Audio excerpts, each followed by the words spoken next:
distraen si de repente estoy acá atrás, porque van adelante y me poquito espacio. Están mirando demasiado. Por favor, adelante. Igual me voy moviendo de allá para acá, para allá. Sé que algunos trajeron su tarea, igual que la de les va a servir, sobre todo para lo que vamos a trabajar ahora. Pero, espero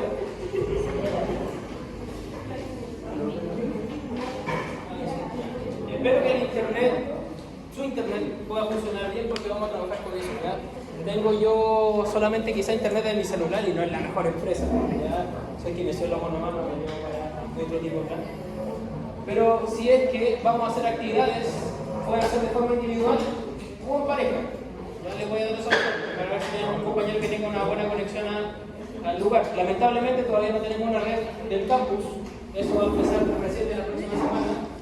Pero vamos a tratar de hacer esta actividad a ver si a ustedes les gusta o si cambiamos el estilo de docencia directamente a una clase catedrática como muchas que quizás ya tenemos. Entonces la idea ahora es participar, trabajar en parejas o solito, dependiendo de. ¿Para qué? Para asegurar que ustedes vayan, ojalá retroalimentándose, trabajando, viendo, conversando y que esta materia que supuestamente ya tenemos algo de información pueda fluir de a poco. Cualquier duda, consulta, por favor hagan la inmediata. Porque la intención es resolver todo. Ya recuerden que nos queda poco para la primera prueba. Si ven la planificación, esta semana sería todo el contenido y la semana pasada, si la primera prueba es súper breve, entre comillas la materia. Pero vean la planificación, nos quedan como 2 semanas. Nos queda mucho. Entonces la primera evaluación ya se ve. En su sistema de intranet ya tiene todas las presentaciones de la primera clase. Vimos sistema, en este caso los tejidos del sistema nervioso. Luego pasamos al sistema nervioso central, que fue la primera clase que vimos de médula. Y ahora vamos a comenzar con la segunda parte, que sería más que nada el trabajo a nivel del encéfalo. ¿Sí? Cuando hablamos de encéfalo, ahí sí ya tenemos nosotros una estructura en donde nosotros vamos a procesar varias funciones del cuerpo humano, o es donde se controlan casi la mayoría de las funciones del cuerpo humano. ¿Sí?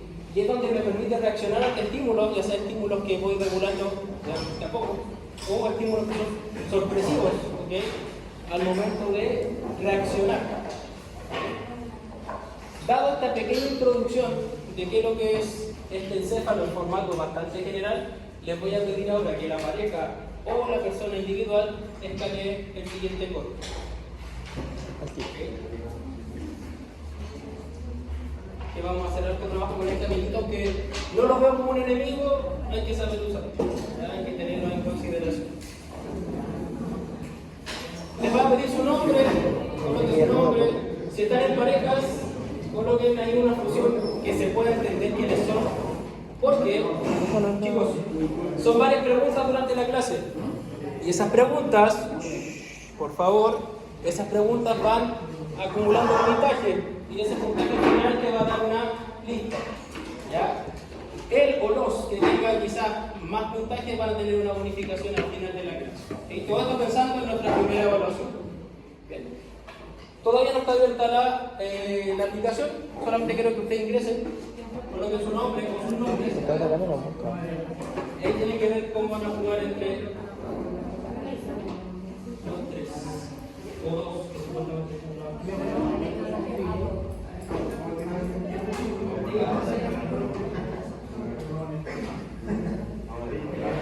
¿No todavía no empieza? Le acabo de decir que todavía no lo han invitado. No se puede. Hay cosas de la señal, puede ser que se vaya más un poquito con los 2 nombres. No sé si alcanzan los 2 nombres, pero si alcanzan, genial. No, pues.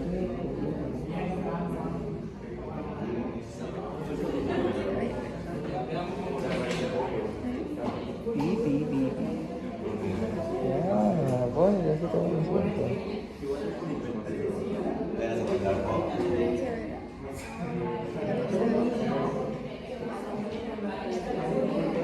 Los pies.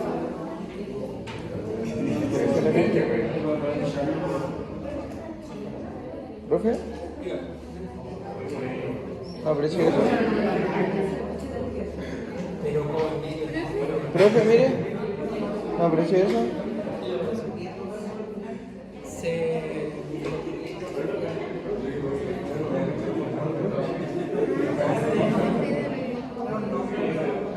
¿Cuál es? Pero, profe, ¿puede volver? ¿O cuál es el QR?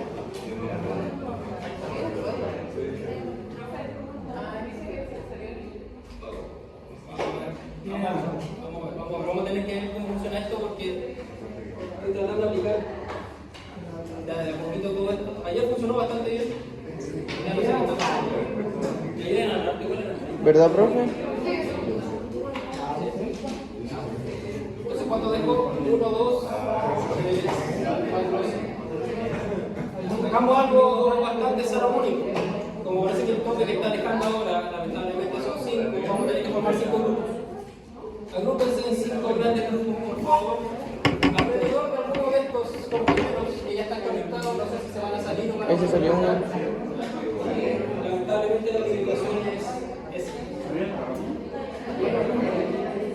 vamos a necesitar solo 5 grupos. Y ahí vamos a trabajar en el forma grupal de forma individual. Eso estoy haciendo. ¿Sí se salió uno? Sí. ¿Qué va a tener que ser recíproco? ¿Cuándo van a poner wifi acá, profe? ¿Wifi? ¿Wi-Fi? Está en un celular, dice ahí Galaxy, ¿no? Pero está la señal, está habilitada, está bien. Pero ya está ahí. Oye, ¿me sale que esto es límite?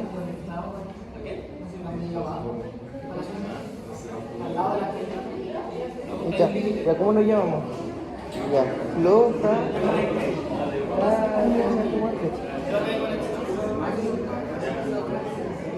Floja.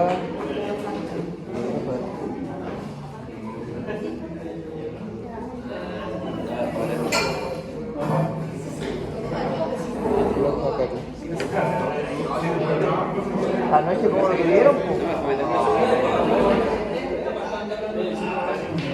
Chicos, acá por lo que no estamos planificándolo, como les dije, se formen 5 grupos, o que una persona está alrededor de los que están acá, porque parece que esto empieza a ser variable dependiendo del internet, es bastante antiguo, pero ahora son 7, pueden estar 7 personas. Ahora son 6, ¿El team? ¿El team? la pobreza del plan.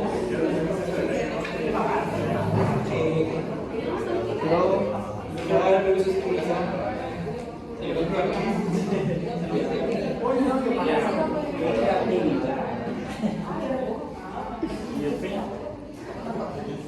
Pero que fue yo, lo envié y dijeron que está limpio.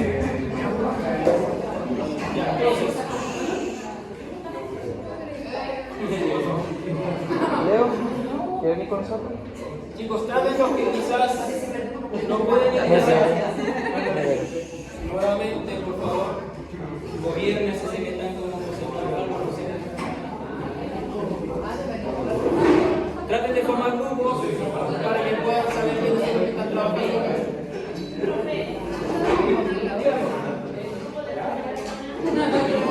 Tenemos que formar 5 grupos. Quiero hacerlo de 3, de 10, la idea es que se formen 5. Yo creo que acá van a tener que ser como unos 6, 7 personas.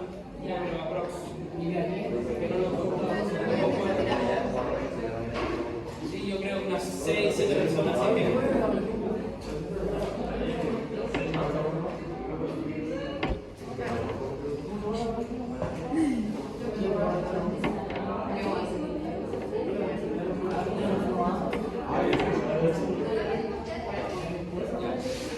estimados, después los que tengan quizás acá, los pibes me tienen que decir quiénes son, me entregan los papelitos para poder saber quiénes son. Acá están todos, parece, no sé si faltó alguien. Acá sí están las 2 compañeras y hay más compañeros también alrededor, también me entregan una nómina. Acá igual y acá igual. Vamos a tener que hacerlo así. Lamentablemente son las limitaciones que pueda tener algo como entonces comenzamos. Comenzamos a todos los grupos ya tienen un dispositivo habilitado. Ya colegas, son solo 90 segundos para pensar y para contestar, por favor, solamente la primera pregunta, porque después vamos a ir avanzando durante la clase de manera creciendo más. Si se fijan, son 6 preguntas en total. ¿Ok? Entonces la primera solamente vamos a responder ahora. Preparen sus cositas. ¿Qué van a tener que hacer? Van a tener que buscar una definición del céfalo que usted lo deje contento. Ya hay 3 definiciones, de las cuales solamente una es la correcta. vayan viéndolo, o pueden ver acá, o en el dispositivo de su compañero que la puede leer, y vayan conversando. Les dije que tienen que agruparse los que estaban ahí en uno solo. Aquí ya está listo ya. Ay, si son adultos, yo no puedo estar formando la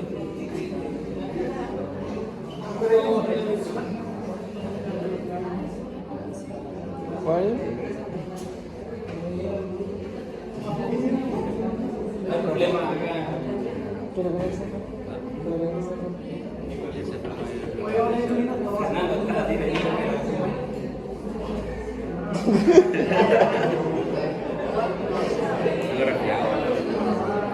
Sí.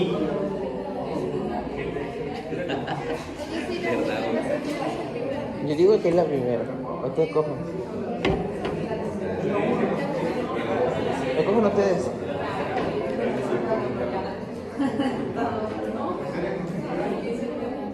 ¿Cuál dicen ustedes? ¿Tú eres el voto excesivo? ¿Cuál?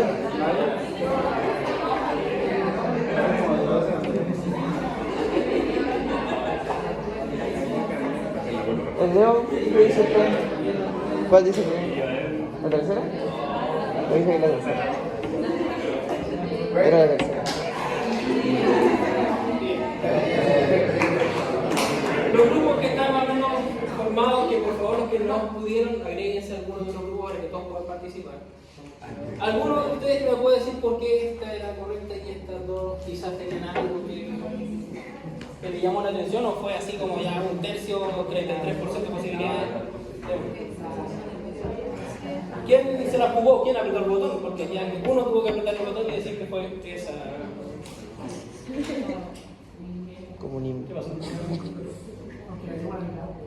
¿O fue así nomás? Empezaron a pasarse el dato en el medio.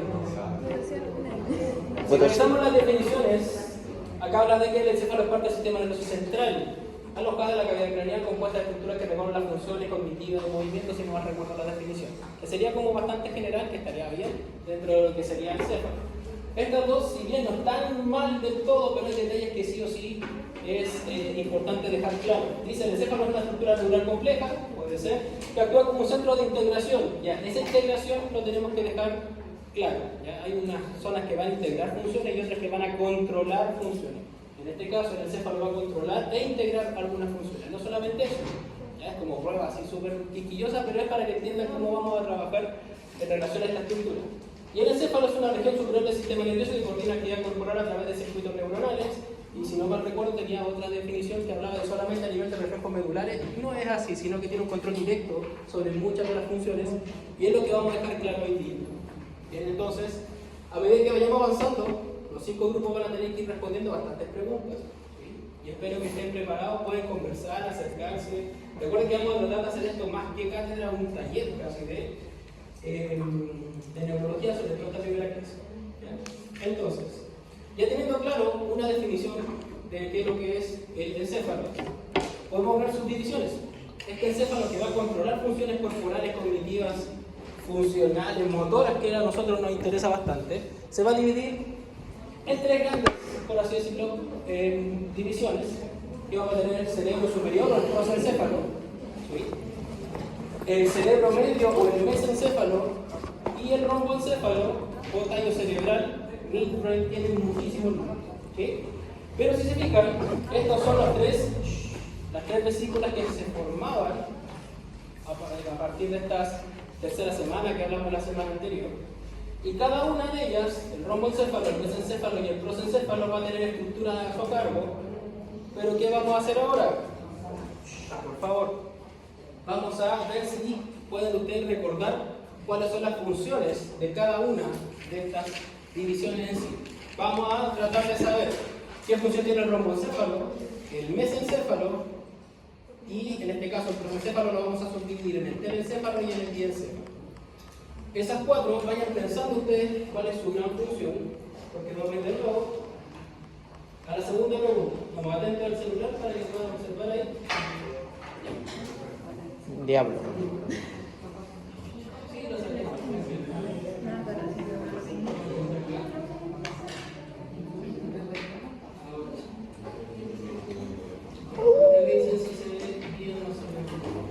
pero se ve. Sí, se ve. Vamos a la segunda pregunta, que tiene que ver con estas 4 divisiones: romboencéfalo, mesencéfalo, diencéfalo y telencéfalo. Van a salir 4, las 4 partes, y van a tener que asociar a las 4 que están acá. Vamos. Romboencéfalo, creo que.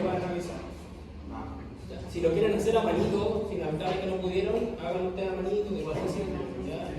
Lo único que no voy a poder hacer es sacar un puntaje, pero igual les puedo dar ahí algún beneficio. Romboencéfalo, con tiempo. Ahí está el tiempo.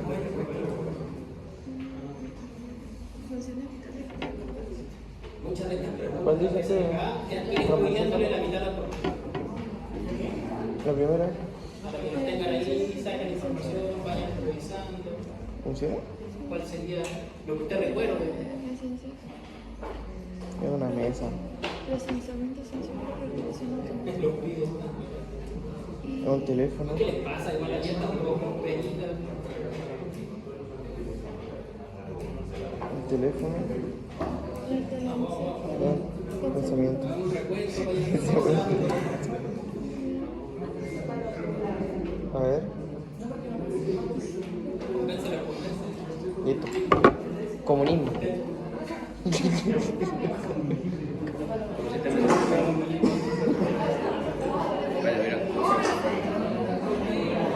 Leo Aguilera. Aguilera. A ver, arriba está el código. Si es el código, para que se puede integrarse. Bien, ahí están las respuestas correctas.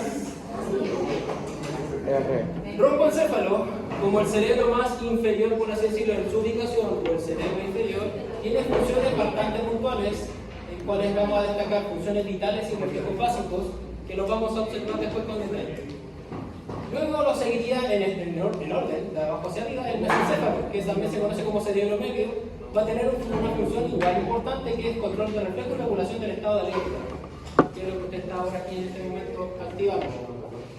Ya estas dos, recuerden el telencéfalo y el diencéfalo juntos forman el prosencéfalo o el cerebro superior, así se denomina. El telencéfalo tiene que ver con el pensamiento, los movimientos y las emociones, y el diencéfalo o cerebro intermedio también, el procesamiento sensorial y la regulación autonómica, ya que tiene que ver con esto, con el sistema nervioso autónomo. Es solamente para que ustedes vayan soltando ahí el coágulo, vayan haciendo sinapsis con lo que ya saben, porque ahora vamos a revisar uno por uno y se van a ir acordando quizás de las estructuras que forman todas estas divisiones del cerebro. Vamos acá. Entonces, ya conocemos de forma general la funcionalidad de cada una de las divisiones. Hicimos ya nuestra primera interacción para que ustedes pudieran saber más o menos cómo podría ser un orden lógico. Pero acá está una imagen ya mucho más clara. Vamos a comenzar de abajo hacia arriba como lo empezamos a hacer con la médula. ¿Se acuerdan que hablamos que la médula tenía tantas características, la forma? Ustedes hicieron inclusive una tarea de las vías ascendentes y descendentes, que es la funcionalidad de la médula. Pero nosotros nos vamos a ir enfocando en la estructura ahora del encéfalo. El hindbrain, o en este caso podríamos decir el romboencéfalo, está en inglés. ¿Okay? ¿Por qué los dejo siempre? Yo sé que ustedes tienen uno en inglés, pero lentamente porque van a encontrar mucho más información. El romboencéfalo va a estar compuesto por, si se fijan acá, la protuberancia. ¿Cómo se llamará eso? El libro antiguo se llama la médula oblonga. Es lo que continúa después de la médula espinal. Esta médula espinal y lo primero que vamos a encontrar, el bulbo raquídeo. Sobre el bulbo raquídeo vamos a encontrar la protuberancia anular y la protuberancia anular del bulbo raquídeo junto con el cerebelo forman el romboencéfalo. Estos tres. 1, 2, 3. ¿Okay? Luego tenemos el midbrain o el mesencéfalo. El cerebro intermedio, que vamos a encontrar acá estructuras que se pueden apreciar acá. Que si bien la imagen no hace justicia, hay cosas que son bastante importantes, sobre todo en el ámbito neurológico y la rehabilitación en estos. Y luego vamos a encontrar el midbrain, el forebrain, que tiene que ver con el cerebro superior, o el prosencéfalo, que tiene las dos divisiones que hablábamos, que estaba el diencéfalo y el telencéfalo. Vamos viendo uno por uno. Recuerden, lo vamos a hacer, tenemos una clase de anatomía general, porque hay información que quizás ya manejamos, pero si hay alguna duda, vamos diciendo de inmediato. El tronco encefálico o el romboencéfalo, para tenerlo claro. Esta estructura va a ser la que continúa la médula, ya, su límite. ¿Recuerdan hasta dónde llegaba la médula? aproximadamente anatómicamente hablando? Al foramen magno que estaba en el occipital. Del foramen magno del occipital hacia arriba vamos a encontrar esta estructura que usted va a ver en esta zona, que inclusive el occipital, si recuerdan la anatomía del cráneo, tiene un lecho cerebeloso que es para que el cerebelo se apoye en esa zona. Vamos a encontrar acá conductos para las vías de información, que son estas vías que son ascendentes y descendentes que ustedes empezaron ya a hacer resúmenes. Vamos a encontrar centros de reflejo importantes, sobre todo a nivel del bulbo raquídeo. Y vamos a encontrar los núcleos de los pares craneales desde el tercero al 12º. O sea, si vemos acá y tenemos un daño de la estructura del tronco encefálico, vamos a tener una gran consecuencia a nivel de la funcionalidad de los pares craneales. Entonces, teniendo esto en consideración en forma general, el tronco encefálico sí o sí va a ser un lugar donde vamos a tener múltiples funciones orgánicas, pero esto yo diría que es lo más medular, bueno, esto también, pero es muy importante en el ámbito, sobre todo, de la evaluación de los usuarios. Consulta. ¿Han visto ustedes esas películas antiguas, no sé si son yo muy antiguo, o esas películas de acciones donde le pegan justo aquí a nivel de la nuca? ¿Qué pasa con el malandro ahí? Malandro, la palabra ahí. ¿Qué pasa con el pesquín? Se va a dormir. ¿Se duerme? ¿Qué más le pasa? Sí, como que va al muerto. ¿Qué más le puede pasar? ¿Qué pasa si usted se rompe, por ejemplo, el bulbo raquídeo? ¿Qué es lo que vamos a ver ahora? O usted tiene un usuario, dice paciente o usuario con alteración en la integridad del bulbo raquídeo. Aquí podemos ver el límite que va a estar en la médula y arriba en el surco bulbo protuberancial, que es el límite superior. Esto, estimados alumnos, no se lo olvide jamás. Acá está el centro o los núcleos cardiorrespiratorios. Por eso las películas no están tan erradas más o menos, porque si tú golpeas el bulbo raquídeo, dañas el bulbo raquídeo, acá adentro están núcleos que permiten el ciclo respiratorio y el ciclo cardíaco, donde se va a controlar de forma autonómica. ¿Ustedes sabían que ustedes tienen centro respiratorio nosotros? ¿O usted respira de forma autónoma constantemente? O sea, usted está consciente de que tomo aire, boto aire, tomo aire, boto aire. Sería extremadamente agotador.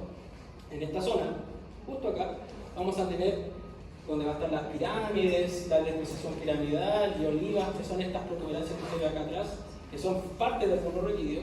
Vamos a encontrar estos núcleos. Está el centro respiratorio dorsal, el ventral, que eso nos van a ver lo más seguro en respiratorio, o en fisiología quizás lo nombran, que son los núcleos que permiten a usted la inspiración, tomar aire. Hay otro núcleo que tiene la doble función de tomar aire y exhalar.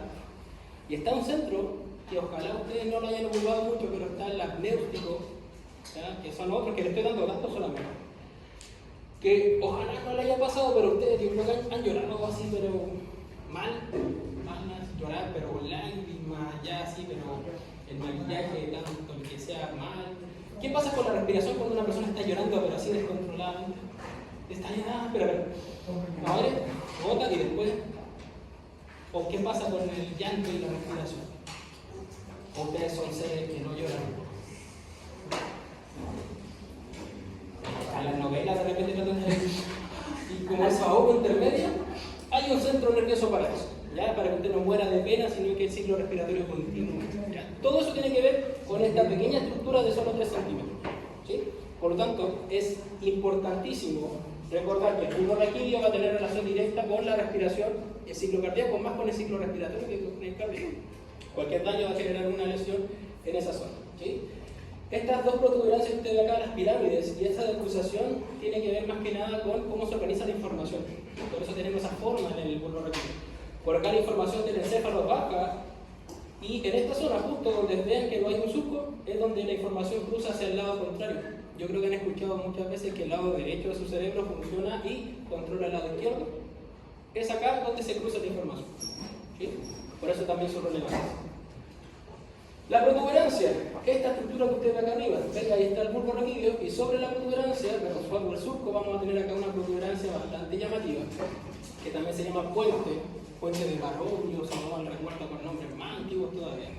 Pero la protuberancia es el lugar donde se van a almacenar núcleos de los pares craneales, específicamente del facial, el abducen, el vestíbulo coclear y el trigémino. ¿Alguien se acuerda de alguna función acá? ¿Qué pasa si ustedes... ¿En qué zona? El ¿Sí? Tenemos un trigémino que va a dar sensibilidad, pero el trigémino también lo ocupamos para otra cosa. Y harto, el profesivo ocupa harto también eso. La masticación del verano. Exactamente, la masticación. El facial, el abductor, el vestíbulo coclear, que todos estos tienen quizás un origen, que son estos nervios que ustedes ven acá que están saliendo casi de la estructura, ahí vamos a ver cuál es cuál, pero el núcleo, los núcleos reales están dentro de la protuberancia en el caso de estos 4 nervios. Todos los demás están quizás ubicados entre los demás. ¿Sí? Ya pasando a la estructura superior, ¿ya? Ahí van a ver por qué me salté el romboencéfalo, porque bueno, me faltó el cerebelo que le vamos a dar una importancia más relevante ahí. En el mesencéfalo, ¿se acuerdan que hablábamos que existían ahí, y según lo que vieron ustedes en la primera pregunta, tienen que ver con funciones que tienen que ver con la reacción entre estímulos visuales, auditivos? Yo creo que más de alguno de ustedes ha girado la cabeza cada vez que lo llaman. O sea, dicen su nombre y usted reacciona de forma automática. ¿Ya? O no sé, vio algo que le llamó la atención, de inmediato usted giró la cabeza, no hizo un procesamiento cerebral complejo para poder hacer esto, ¿ya? Si es un reflejo.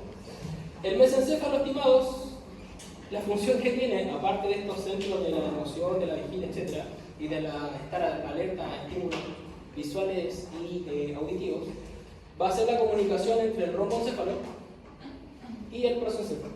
¿Ya? Es estructuralmente la unión de las dos divisiones que ya vimos el rombo y después vamos a ver el prosencéfalo. En la parte anterior vamos a tener esa estructura, ¿sí? Que se denomina, solo eso que está ahí donde está justo el punto negro, el pedúnculo cerebral, ¿sí? Que es donde se comunica la mayor cantidad, o donde vamos a encontrar la mayor cantidad de información que sube y baja para poder comunicar las partes del encéfalo. Ahora, en la parte de atrás, o acá mejor dicho, que justo en el centro, vamos a tener un acueducto que es el acueducto de Sitio, si es que no se acuerdan, ¿sí? Que comunicaba este espacio con el espacio que vamos a encontrar acá. ¿Quién se acuerda del sistema cisternal o el sistema ventricular del encéfalo? ¿No se acuerdan de eso? Profe, yo creo que lo nombró, pero con el techo, el piso, la pared anterior, la pared posterior, igual son complejas las divisiones. Pero ven este conducto. ¿Sí? ¿Se acuerdan que la médula tenía un conducto chiquitito que era el conducto ependimario? Y en esa estaban las células ependimarias que secretaban el líquido cefalorraquídeo, información que hemos visto. Por todo este lado van a estar estas células revistiendo estas paredes, ¿sí? Y segregando el líquido. ¿Okay?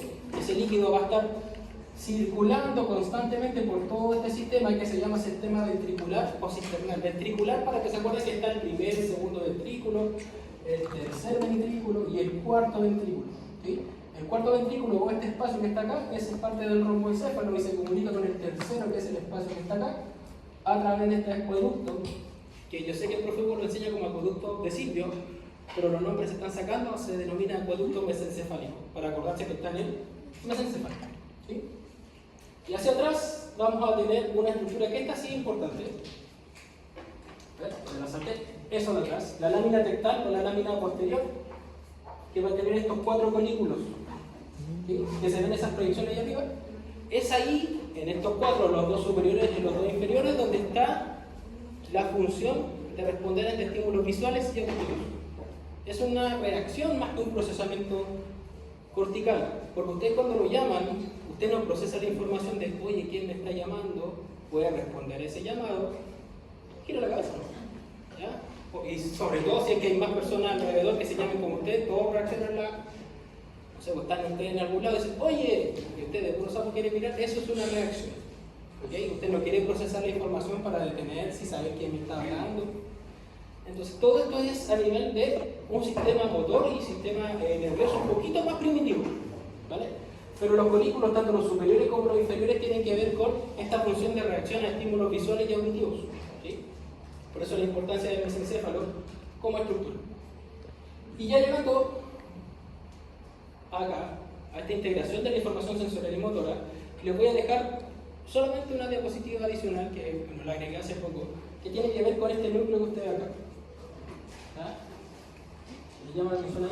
Ese núcleo rojo que está acá.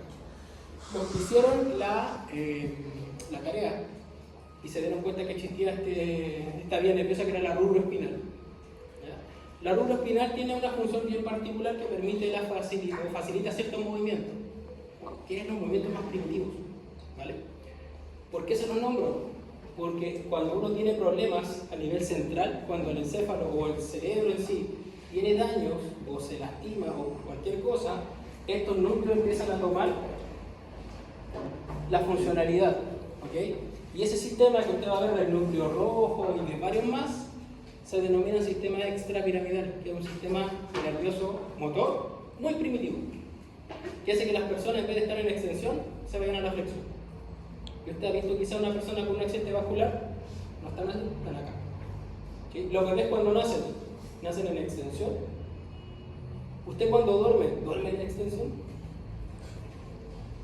O sea que usted no se ha visto dormido, pero pregunte cómo usted duerme. Lo más seguro es que sea una posición fetal así súper, no sé, desprotegido del mundo. Bueno, están todas las otras funciones. ¿Okay? Pero ¿por qué hablo de esa relevancia? Porque si usted conoce este núcleo que va a estar acá a nivel del mesencéfalo, va a saber que si el paciente está en una posición de flexión permanente, lo más seguro es que este núcleo sea el que está llevando la información. La formación de arriba, algo está fallando que no me está controlando muy bien la vía de información. Entonces, más que nada es para que sepan que existen núcleos que son de un sistema nervioso más antiguo, más primitivo, que todavía está, porque todavía se utiliza.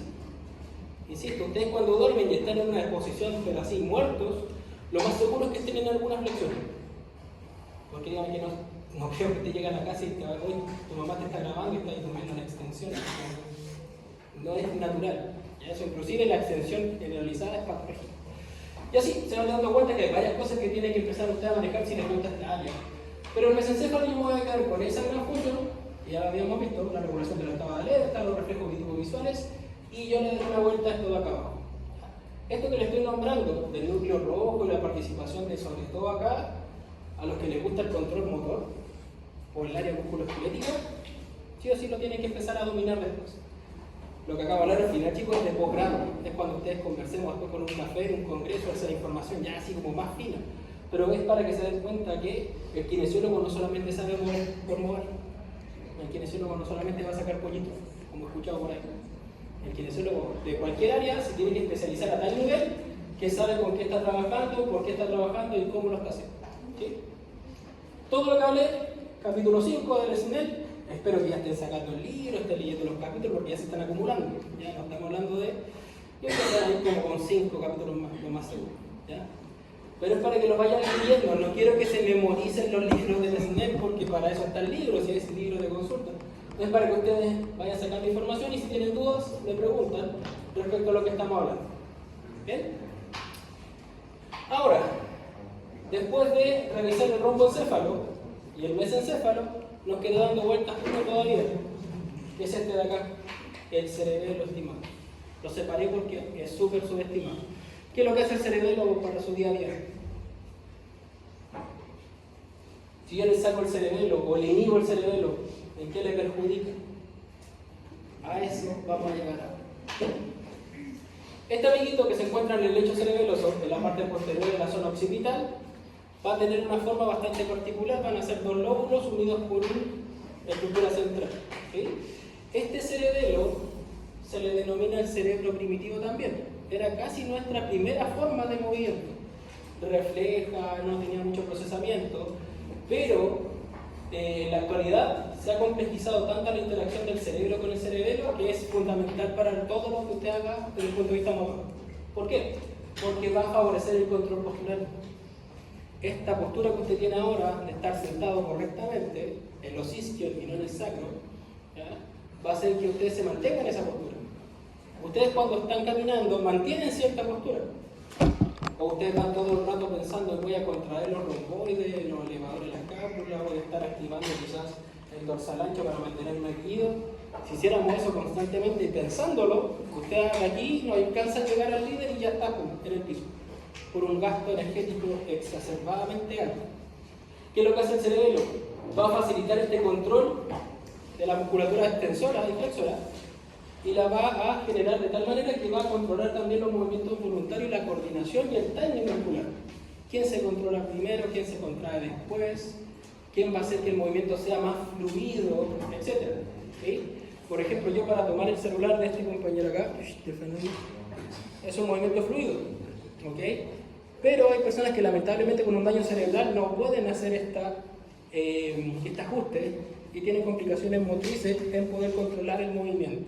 ¿Sí? El famoso síndrome cerebeloso afecta a personas que aparecen temblores porque no hay control. ¿Sí?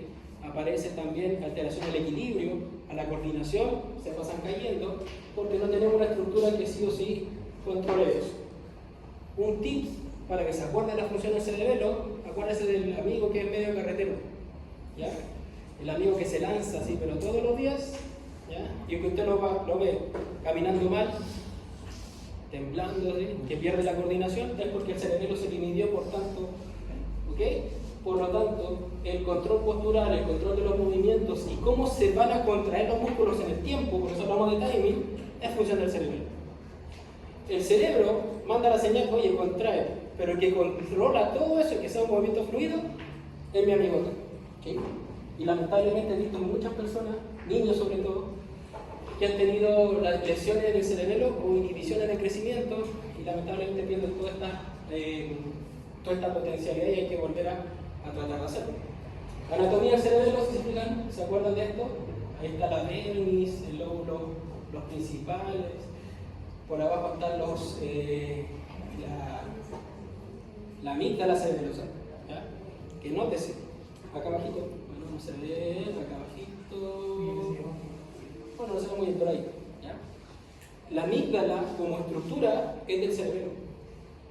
Si usted dice, uy, me duele la amígdala, cualquier persona de Chile hacia afuera va a decir, uy, le duele el cerebro. Pero usted está hablando de esta acá, ¿no es cierto? Esta de acá no se llama la amígdala, se llaman tonsilas. Entonces, de Chile para afuera, tengo acá un problema en las tonsilas. Se lo digo porque cuando hablé de todos tiene un problema a nivel de la amígdala cerebelosa, unos portugueses me quedaron mirando así. ¿Qué tiene cerebelo acá? Y ahí me hicieron una retroalimentación. Que igual hay que saber hablar la terminología correcta. El cerebelo se va a comunicar, si se fijan, con el resto del neuroencéfalo y va a dejar ese espacio que es el cuarto ventrículo.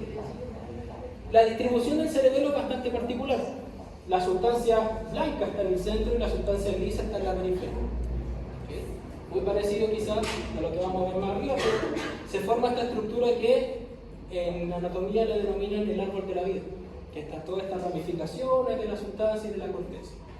Ahora, en cada uno de los lóbulos del cerebelo va a tener una función, pero no nos vamos a detener tan específicamente a eso. Me interesa que usted ojalá pueda ir recordando estas tres grandes funciones y siempre relacionarlas con el cerebelo para poder después tener ustedes quizás una información un poquito más precisa. ¿Sí? Y ya llegando a la parte superior del cerebro, nos vamos a ir al prosencéfalo. ¿Qué cerebro era más grande entre el hombre o de la mujer?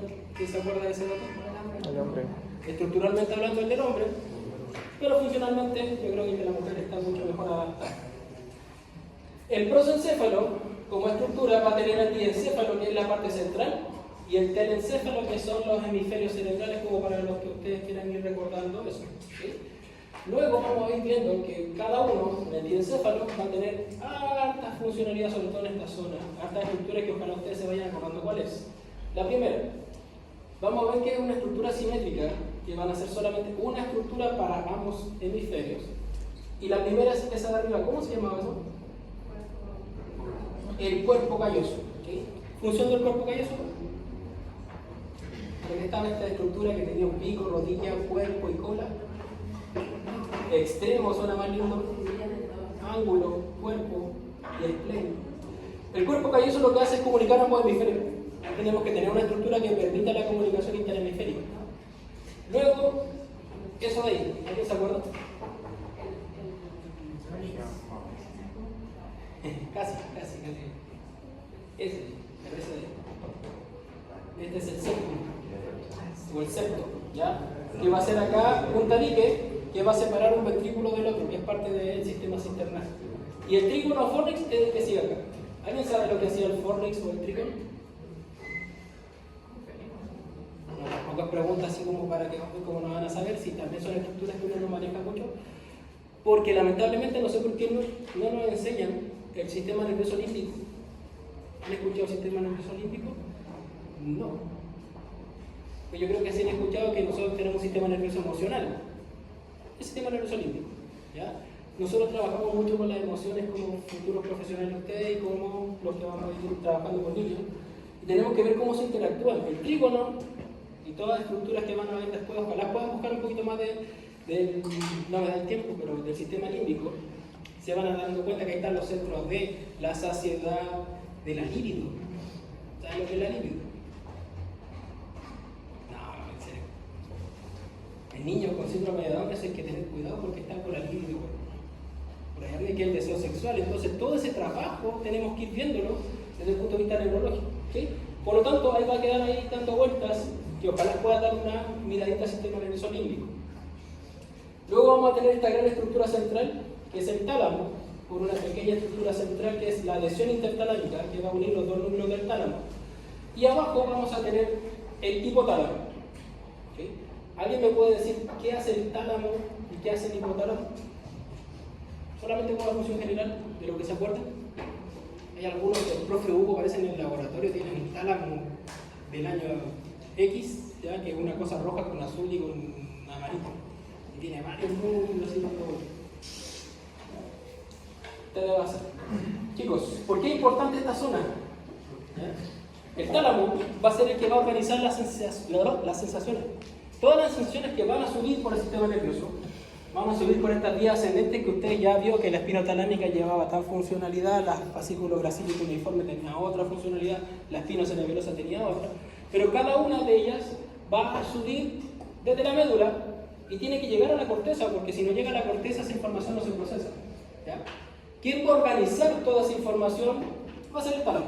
O sea, si viene subiendo por acá por la espina talámica lateral la sensación que ella lleva, el tálamo va a tener un núcleo específico para decir, tú te vas para adelante, para acá, para atrás, y así lo va organizando. ¿Okay? Por eso el tálamo es tan importante, porque va a ser el que va a distribuir y organizar la función sensitiva, sobre todo la sensitiva, en donde las sensaciones van a poder llegar a la corteza cerebral para ser interpretadas. ¿Ya? Y el hipotálamo, este sí es, pero fundamental. ¿Qué es lo que es eso que está ahí? Eso, no lo adelante, es la hipófisis, muy bien. ¿Qué hace la hipófisis? ¿O cómo se denomina la hipófisis? ¿Cómo le dicen? En la glándula madre, la principal glándula que tenemos en el cuerpo humano. Si tenemos acá el sistema endocrino y acá tenemos el sistema nervioso, ¿qué es lo que hará el hipo debajo del tálamo? Por eso está el tálamo, hipotálamo debajo del tálamo. El hipotálamo, estimados, es el que va a coordinar la función o va a organizar, ojalá, y va a comunicar al sistema nervioso con el sistema endocrino. Por eso también es fundamental, sobre todo en esta zona, que usted sepa que el hipotálamo va a tener la particularidad de poder transmitir información y van a haber neuronas que van a comunicar la hipófisis, ya sea la adenohipófisis o la neurohipófisis, con el sistema nervioso central para poder coordinar y controlar el cuerpo de alguna forma. Estos dos sistemas no pueden estar apartados, tiene que haber un lugar donde puedan comunicarse, y es ahí. ¿Sí? Por eso la relevancia del diencéfalo como una estructura que es fundamental para el control de las funciones del cuerpo humano. Y el telencéfalo, bueno, esto yo creo que ustedes lo vieron desde la básica, media, saben cuáles son las partes del cerebro. ¿Cuál es esta zona roja? ¿Cómo se llama? ¿O cómo se llaman estas zonas que están en colores? Los lóbulos. ¿Cuántos lóbulos tiene el cerebro? ¿Ese cómo se llamaba? Lóbulo frontal. Funcionalidad del lóbulo frontal. Movimiento y la parte emocional. Su personalidad, estimado, está acá. Ese lóbulo, en amarillito. Temporal. Función. ¿Qué es lo que llega ahí? ¿Qué tipo de sensibilidad se interpreta acá? La auditiva. Parietal. ¿Qué lleva acá? ¿Qué es lo que llega? ¿Qué tipo de información? La auditiva. Bueno, en parte acá casi tenemos una mezcla, pero acá donde estamos viendo esta zona en color verdecito un poquito más claro, es donde llega toda la sensibilidad somática, o sea, del cuerpo, sensibilidad ya sea de la piel, de las articulaciones, señales que van a favorecer que a través de la interacción del lóbulo parietal y el frontal podamos reaccionar a este estímulo. Eso que está en moradito nutricional aquí,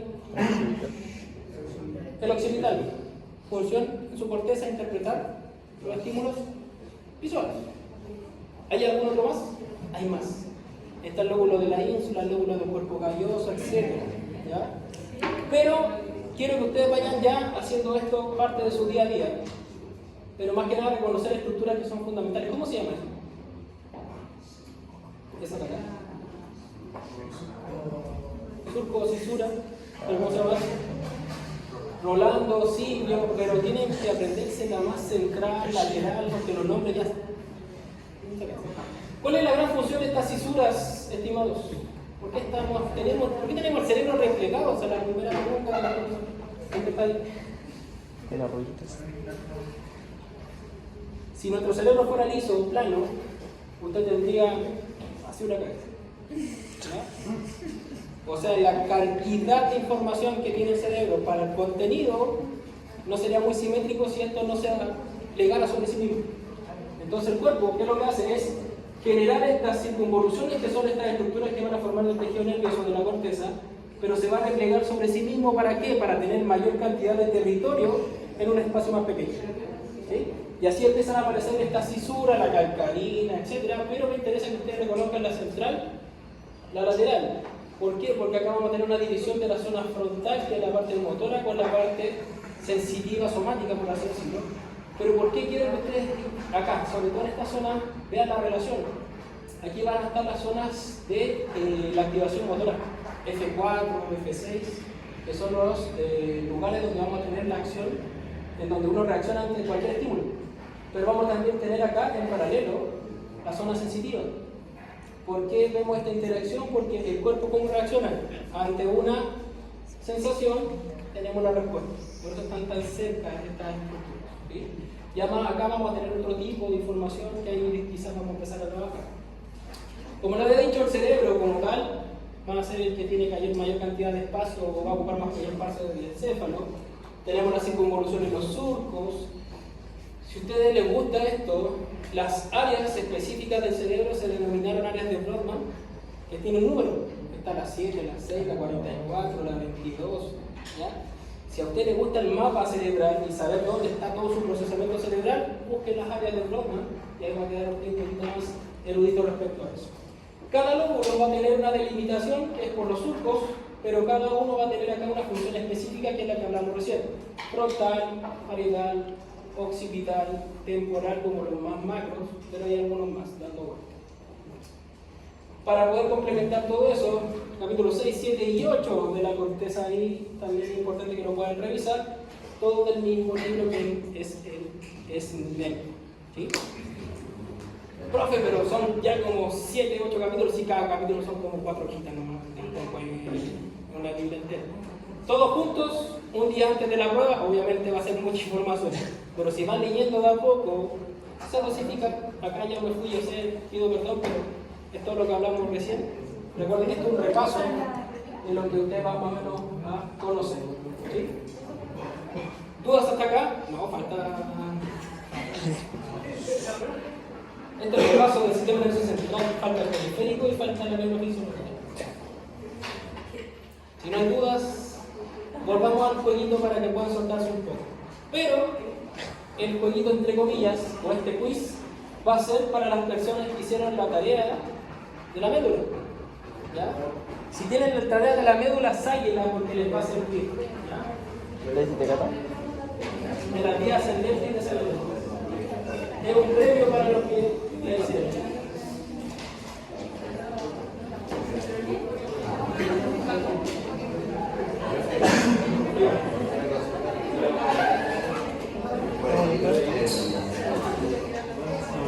¿Cómo está la pena?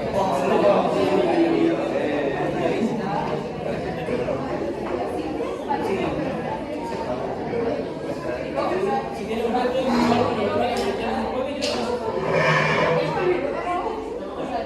grupos que se formaron, recuerden estos 5 grupos.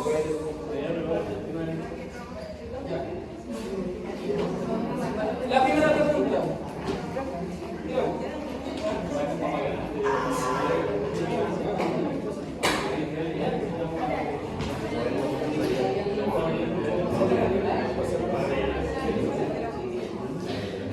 Tercera pregunta.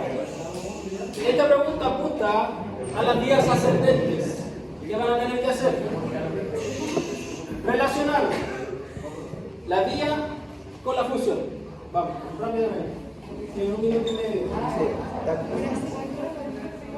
Tac. Háganlo ustedes.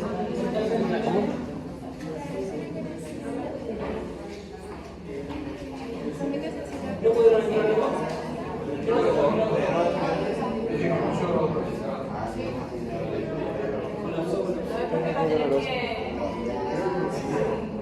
Deja que pase más.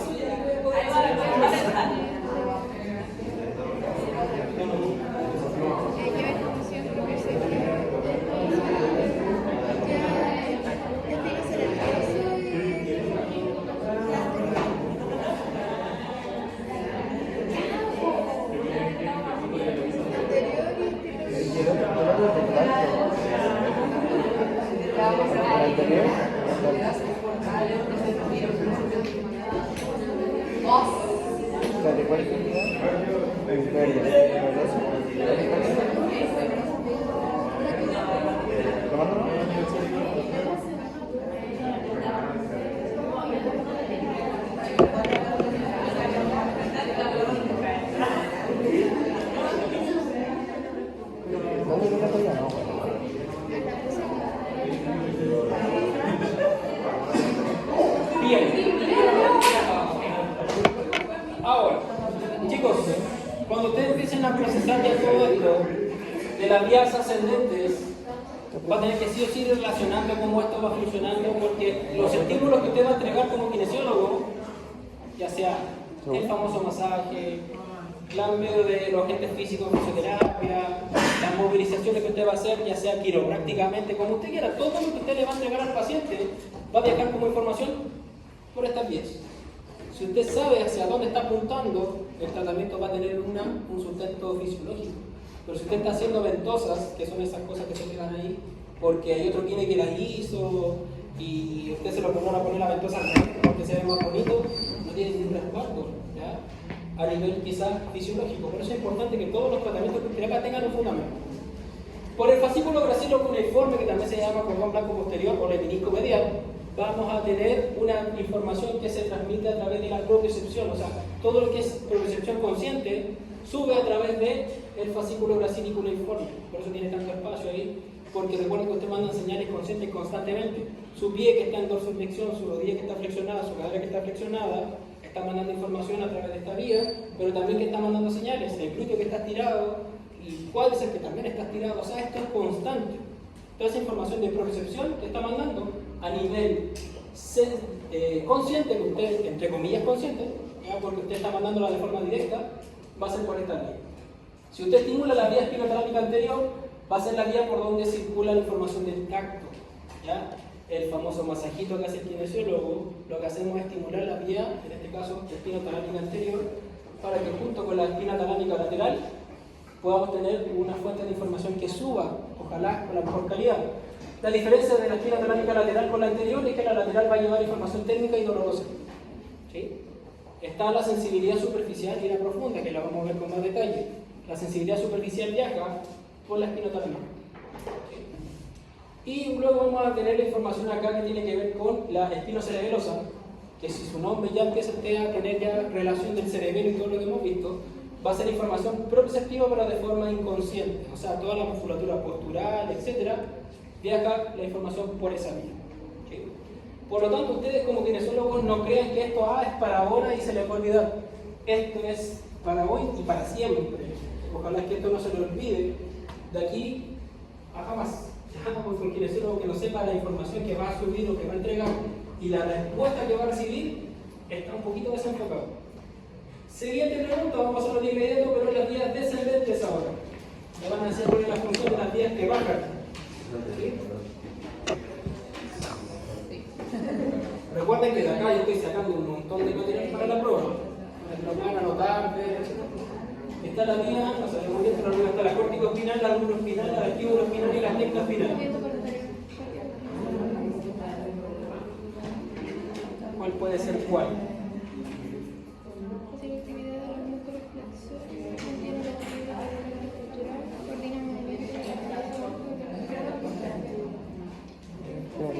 La otra.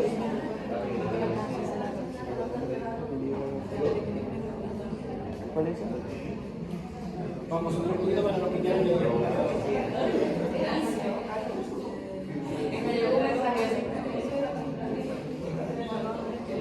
Nos queda rubro al final. Sí.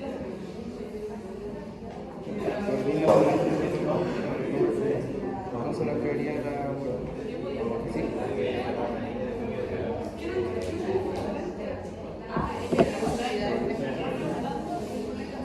Si no...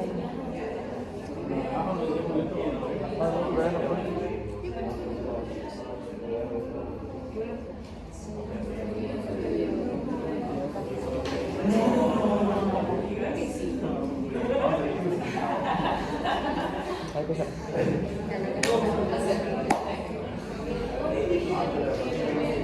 Bien. Era Dentro de las vías, la vía principal a nivel motor es la vía córtico-espinal.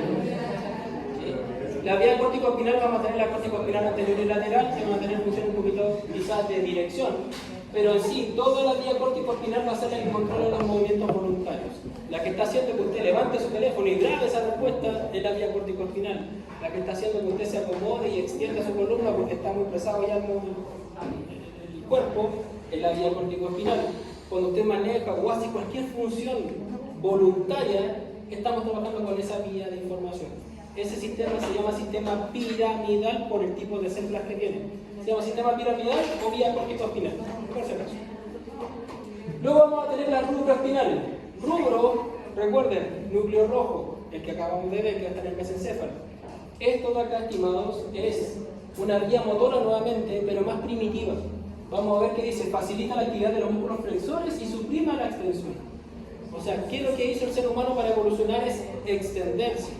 Pero este sistema primitivo, que es el que más o menos tratan de evocar a la funcionalidad antigua motora que teníamos. ¿Cómo nos movíamos antiguamente según la ley de la evolución?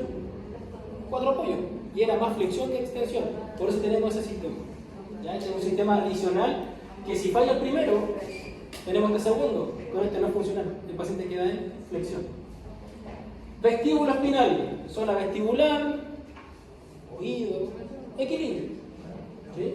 Y a través de eso se regula el tono postural para que lo tengamos también claro. Y la tectoespinal, lámina tectal que se encuentra en el mesencéfalo, funciones visuales y auditivas, es el que controla el movimiento de la cabeza ante estos estímulos. Si usted ve algo que le llama la atención, gira la cabeza. Si usted llama la atención con este estímulo auditivo, gira la cabeza. Cuando son reflejos, viajan por la tectoespinal. Pero si usted está dimensionando esto, está observando, es la córtico-espinal. Y así vamos haciendo estas pequeñas diferencias. ¿Sí? Entonces, ustedes como kinesiólogos, ojalá trabajemos siempre con esta vía. El paciente, cuando están lesionados, lo más seguro es que estén trabajando con estas vías, que son las vías extrapiramidales, que las vamos a ver más adelante, pero van a tener funciones casi como por reflejo. El paciente va a estar en flexión, no va a responder, estas dos no van a funcionar. Entonces, ¿qué vamos a tener que hacer a través de las vías ascendentes? Regular esta respuesta. Y esa es la pega del kinesiólogo, sobre todo en el área neuro. No es, insisto, masaje y moverlo y sacarse una fotito, no, es bastante más profundo el trabajo que hacemos como profesionales. ¿Dudas, consultas? ¿No? Esto va a pasar un poquito más rápido. No apaguen todavía porque quedan 2 preguntas dando vueltas. Pero este es relativamente sencillo. ¿Sí?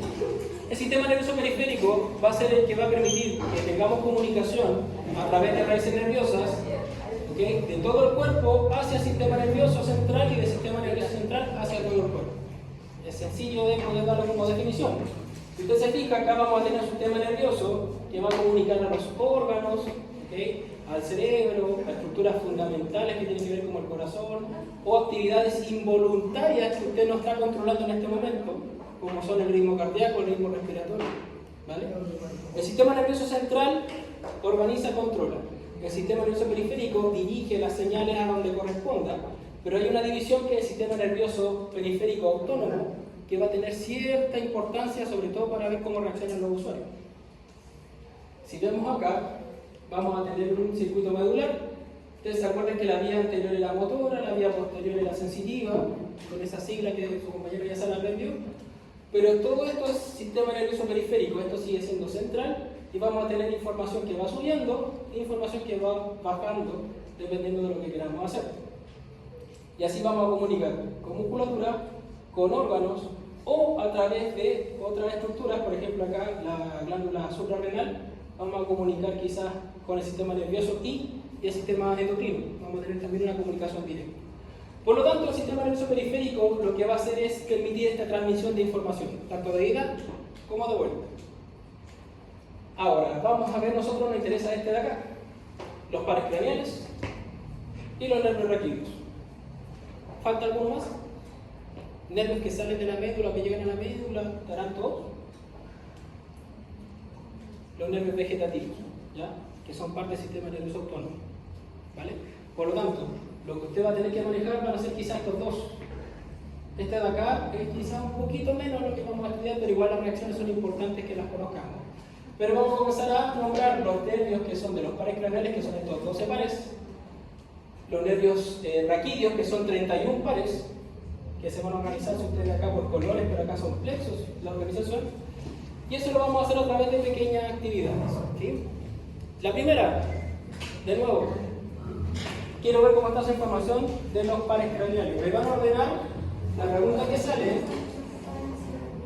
según orden numérico, van a salir varios nombres de pares craneales, van a decir cuál es el 1, el 2 o el que está más cercano al 1, ¿vale? De menos a más, ¿ya? Organizar desde el primero al último. Yo por eso plan estudié. Dije, esta con...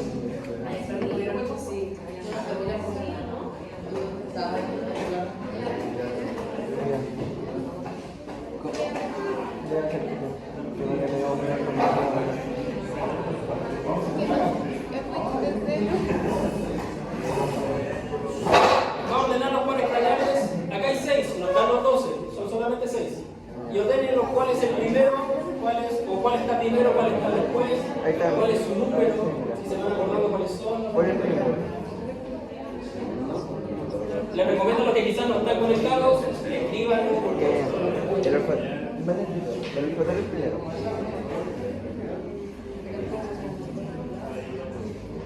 El mayor. Motor ocular. Pero mira. Motor ocular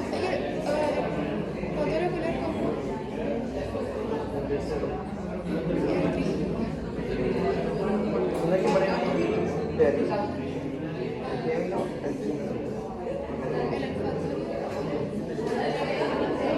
no, pero es que no están todos.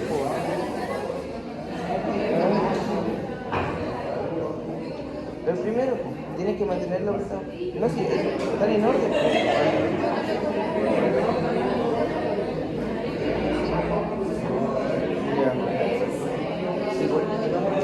¿Cuál? No está lógico, entonces es el segundo, por eso me refiero. Tiene que estar ordenado así en fila. ¿Me entienden o no? No tienen que ordenar el número. ¿Cuál? ¿El superior o el último? Ya, el final. Ya, es el final, ¿eh? ¿No me entendieron o no? Ya, lo último no está... Técnicamente, chicos, ese no es el número por si acaso, pero es el orden que debería tener, ¿ya?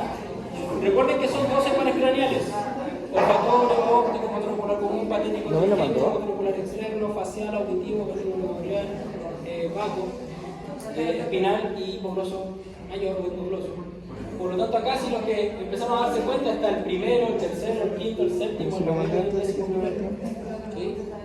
Entre medio van a estar los demás, pero es importantísimo que usted se maneje con los pares craneales, ¿okay? Yo sé que profe igual son, no solamente estamos viendo negro, estamos viendo respiratorio, pero no es difícil aprenderse esto, ¿ya? El olfatorio primero, el segundo es el óptico y así, si voy repitiendo. Y qué mejor que después ir evaluándolos, que me va a permitir que yo los maneje de forma leve. Cuando empecemos con semiología del sistema nervioso, evaluar esto, ahí les voy a indicar cuál es su función. Bueno, ya saben más o menos cuál es la función, pero cómo se evalúa y cómo trabajarlo si están bien o están mal. Por lo tanto, no me lo mandó el profe. No me lo mandó. ¿Cómo cualquier medida que se pueda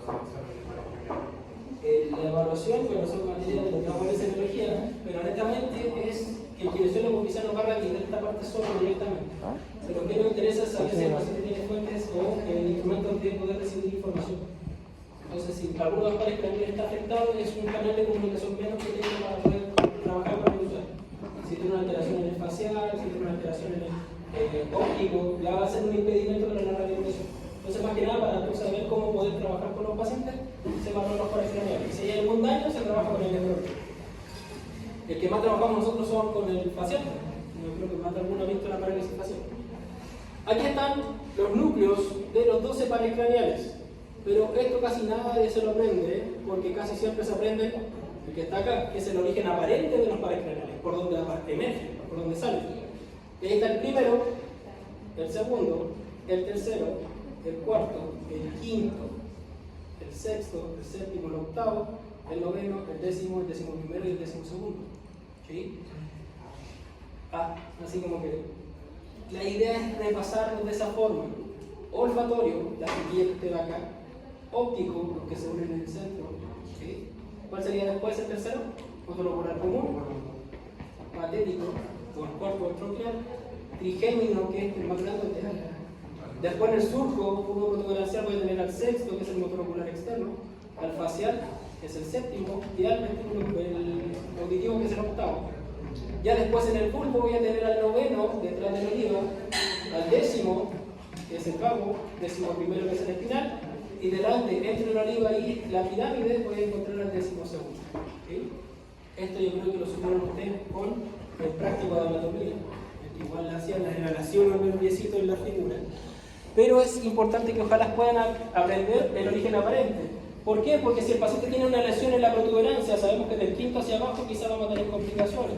Si el paciente tiene una lesión acá sub o debajo de la zona frontal, vamos a tener una alteración olfatoria, óptica, etc. Más que el kinesiólogo sepa cuáles son los pares craneales, que es importante, es poder saber si el paciente va a contar con esa información o esa interpretación de la información. Si el paciente no ve, ¿cómo se llama una persona que no ve? Ciego. Entonces, ¿tú le vas a hacer o le vas a enseñar a través de videos a una persona así? No, estoy hablando de su así como que... No, porque es un canal de información que no está. Si la persona es sorda, tiene un problema auditivo, ya sea central o nervioso, que sería cuando se daña el octavo, ¿cómo usted va a entregar la información de lo que quiere hacer? Usted no atiende a personas sordas. Lenguaje de señas. ¿Saben lenguaje de señas? Es importantísimo que el kinesiólogo se maneje en el lenguaje de señas. ¿Ya? Por último, el abecedario o el aeropuerto, ya no sé, ahí hay hartas cosas que ustedes deberían hacer. Estoy en papeles todavía, pero quiero que ojalá le vengan a hacer un curso de lenguaje de señas. Un profesional externo, si voy a ver cuánto me cobra, pero usted me saldría gratis. ¿Ya? Es para la carrera. Para la semana de la carrera quiero ver si hacemos algo así. Voy a hablar con la profe Gaby, así que nos da esa autorización para que puedan ustedes, tienen que saber lenguaje de señas, no deberían que no saben. Ya. Y ya lo último, estimados, los nervios raquídeos, que son 31 total, que son los nervios que van a emerger acá en los plexos. Cada uno va a tener una función específica. ¿Ya? Dígame un nervio que salga del plexo cervical. ¿El que salga? Un nervio que salga del plexo cervical. Que sin ese nervio usted no estaría en este momento y estarían todos muertos. Así de hardcore. El nervio frénico, ¿dónde llega? Al diafragma. Si no hay diafragma, usted no respira. El paciente se tiró, no sé, en una piscina, o el paciente se tiró de la peña o cualquier cosa y se dañó a nivel de C2 a C5. Se dañó el nervio frénico. Entonces el paciente no va a poder respirar de forma voluntaria. Ahí tenemos un daño dentro de todo lo que podemos ver. Sabemos que está el plexo cervical, el braquial, el torácico, el lumbosacro y el sacrocoxígeo. O sea, vamos a tener divisiones según lo que ustedes lo vayan leyendo. ¿Por qué me estoy adelantando tanto? Porque esto de acá se denomina dermatoma. ¿Ya? El dermatoma es como los nervios de la raíz o los nervios raquídeos emergen y pueden llegar a distintas zonas del cuerpo. Esto de acá, estimados colegas, cuando ustedes hagan evaluaciones o cuando pasemos a neurokinesiología adulto, se lo tienen que saber de memoria. ¿Sí o sí? Por eso se lo estoy presentando, tienen un añito para empezar a procesarlo. pero me interesa que ustedes sepan cuáles son los principales nervios que van a salir del peso cervical, en este caso el braquial, el torácico, por ahí van a salir más algunos. En la zona extrema inferior también son relevantes. Por eso, esta parte de los nervios raquídeos, al final se van a dar cuenta cómo la vamos a trabajar, que es a través de esta guía. ¿Sí? Van a realizar una guía que pueden hacer las parejas, si quieren hacerlo solitos, lo pueden hacer solos. Esta guía, para los que están atentos, ya está en su sistema de intranet, no sé si alguien ya la descargó. Se la entregué en un Word, ¿por qué? Porque la pueden imprimir, la guía, pero el desarrollo es a mano. Profe, ¿sabe qué? Tengo mala la impresora, me avisa y yo le traigo una copia. Me dice cuántos pasos necesita, etc. ¿Ok? ¿Por qué? Porque si lo hago digital, ChatGPT, mi mejor amigo, te la va a hacer completo. ChatPDF la va a leer y dice, oye, mira cómo ponía esto, y empieza a corregir. Es para que ustedes empiecen a retroalimentarse respecto a varias cosas.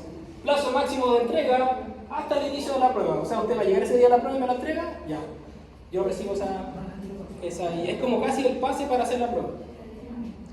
No lo quiero nombrar así, pero si no se la guía, no se la prueba.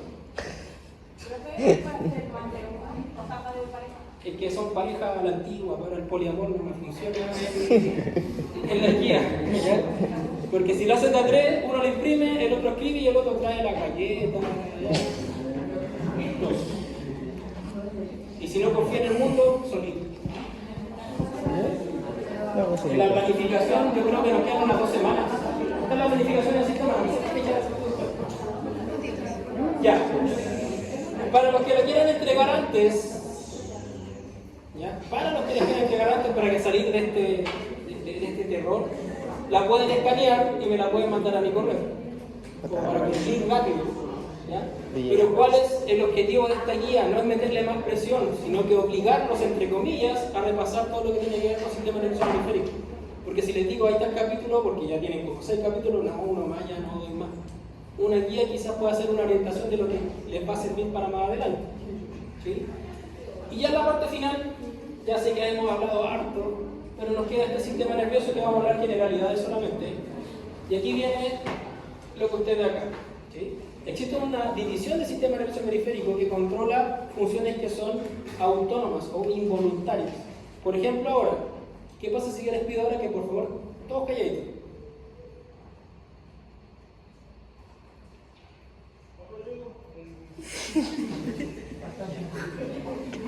¿Okay? Ustedes solucionan de forma somática, ustedes inhibieron todo para no responder, funcionó, ¿ya? Pero ¿qué pasa si estamos acá y empieza a temblar? ¿Quién de acá le tiene miedo a los temblores? Y Chileno nació sin miedo a los temblores. ¿Ya? O un incendio. ¿Y ahí? O si yo les digo que la prueba es la próxima semana, ¿qué empieza a pasar con su cuerpo? Empieza a reaccionar de una forma que usted no controla, se acelera el ritmo cardíaco, el ciclo respiratorio, inclusive algunos van a tener problemas con la micción. Un susto muy grande, ¿ya? Y eso es autónomo, espero, ¿ya? Que lo esté haciendo constantemente. Esto tiene que ver, por favor chicos, silencio, con las divisiones que vamos a ver ahora. La última pregunta para saber quiénes son los que quizás respondieron mucho mejor.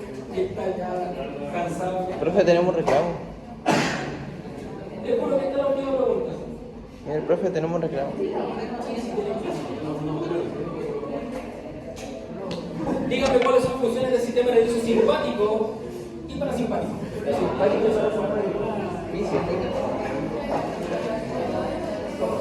contrae los bloques.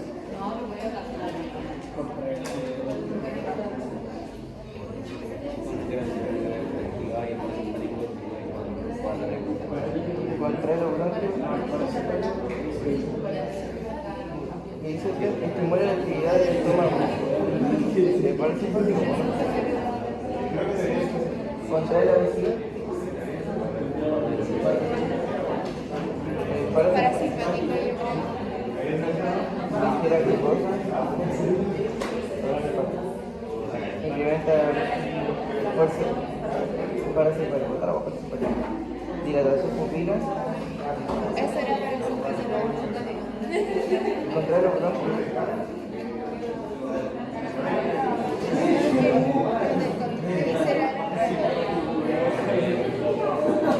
igual. La cosa.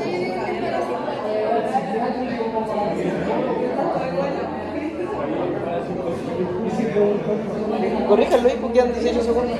Profe, la...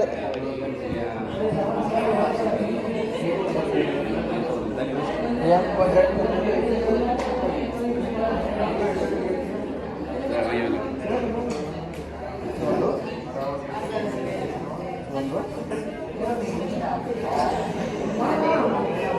Bien, para finalizar, porque vamos a... Vamos, ¿cómo se llama? A repasar esta parte al inicio de la próxima clase para que no quitarle más tiempo. Tiene que ver con que el sistema nervioso autónomo se divide en dos ramas, el sistema simpático y el parasimpático. El sistema simpático lo que hace es prepararte para la huida o para la pelea, y el parasimpático te permite reponer energía. Por eso acá si vemos el sistema nervioso simpático lo que hace es incrementa la frecuencia cardíaca para que llegue más sangre a la musculatura para que usted pueda arrancar.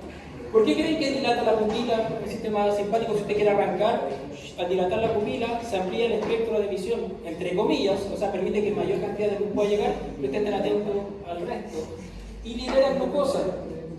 Toda esa glucosa que usted tiene almacenada, ¿por qué la libera? Porque necesita energía para poder arrancar. ¿Sí? En el caso del sistema parasimpático, estimula la actividad del estómago. ¿Por qué? Porque es un sistema que va a almacenar energía, es el que repone energía.